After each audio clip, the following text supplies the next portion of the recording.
នេះហើយជាសិប្បករពិតប្រាកដដែលមានជំនាញពិសេសមែនទែន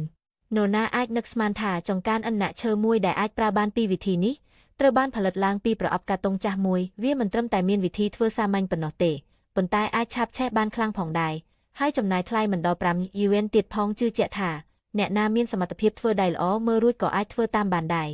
មុននឹងចាប់ផ្ដើមដើម្បីបង្កើនកម្លាំងរបស់ប្រអប់កាតុងគឺត្រូវប្រើកាសែតស្អិតស្ប៉ុនតេបរុំជុំវិញឲ្យមឹងជាប់ជាមុនសិនបន្ទាប់មកត្រូវរៀបចំពើហ្វូមមួយសន្លឹកដែលមានតឹងស្មើនឹងប្រអប់កាតុងបន្ទាប់ពីនោះយកបំពង់មូលមួយធ្វើជាគំរូសម្រាប់គូសសម្គាល់ពីរជ្រុងរួចកាត់តាមបន្ទាត់ដែលបានគូសនោះក្រោយពេលកាត់រួចត្រូវយកគម្របផ្លាស្ទិកនៃបំពង់យ៉ាអ៊ូគម្របកែវតូចមកធ្វើជាគ្រាប់គាំទ្រដាក់នៅជុំវិញប្រអប់រួចយកខ្សាច់ពិនិត្យល្អបំពេញចន្លោះជុំវិញគ្រាប់គាំទ្រនោះរហូតដល់ខ្សាច់ស្មើជាមួយគំរូនៅចន្លោះកណ្ដាលនាំយកពើហ្វូមមួយសន្លឹកដាក់ចូលហើយប្រើស៊ីម៉ុងច្របល់ជាមួយខ្សាច់ធ្វើជាស្រទាប់មូលដ្ឋានបញ្ចូលចូលទៅ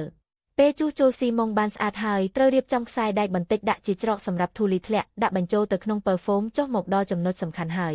ត្រូវយកពើហ្វូមដែលបានកាត់រួចមកដាក់ខាងលើបន្ទាប់មកដាក់បំពង់ផ្លាស្ទិក2ដុំចូលក្នុងនោះរួចបំពេញខ្សាច់ចូលក្នុងបំពង់ឲ្យតឹងជាប់បន្ទាប់មកយកស៊ីម៉ុងដែលបានច្របល់ល្អបំពេញចន្លោះជុំវិញឲ្យពេញត្រូវចាំថានៅពេលស៊ីម៉ុងគ្រប់ដល់ផ្ទៃពើហ្វូមហើយត្រូវដាក់ខ្សែដែកបន្ថែមបន្តិចទៀតដើម្បីឲ្យរចនាសម្ព័ន្ធរឹងមាំពេលប្រើប្រាស់ក្រោយមកចុងក្រោយបំពេញស៊ីម៉ុងដែលនៅសល់ឲ្យពេញទាំងមូលជំហាននេះទោះមើលទៅសាមញ្ញតែត្រូវការភាពអត់ធ្មត់និងភាពប្រុងប្រយ័ត្នខ្ពស់អ្នកបុរសដែលធ្វើការយ៉ាងម៉ត់ចត់ម្នាក់នេះមិនអនុញ្ញាតឲ្យមានកំហុសតិចតួចសោះនៅពេលស៊ីម៉ុងមិនទាន់រឹងត្រូវដោះបំពង់ផ្លាស្ទិកចេញហើយយកទម្របីជើងពីថង់សុទ្ធ X-tray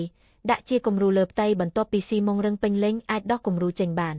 ដល់ទីនេះចង្កានឥន្ធនៈឈើដែលផលិតពីប្រអប់កាតុងចាស់នេះត្រូវបានបញ្ចប់ជាស្ថាពរត្រូវទទួលស្គាល់ថាជំនាញរបស់បុរសម្នាក់នេះពិតជាខ្លាំងមែនទែនឥឡូវសំណួរមកដល់អ្នកហើយចំពោះការច្នៃប្រឌិតបែបនេះអ្នកគិតយ៉ាងដូចម្ដេចប្រសិនបើពិន្ទុពេញ10ពិន្ទុអ្នកអាចផ្ដល់ប៉ុន្មាន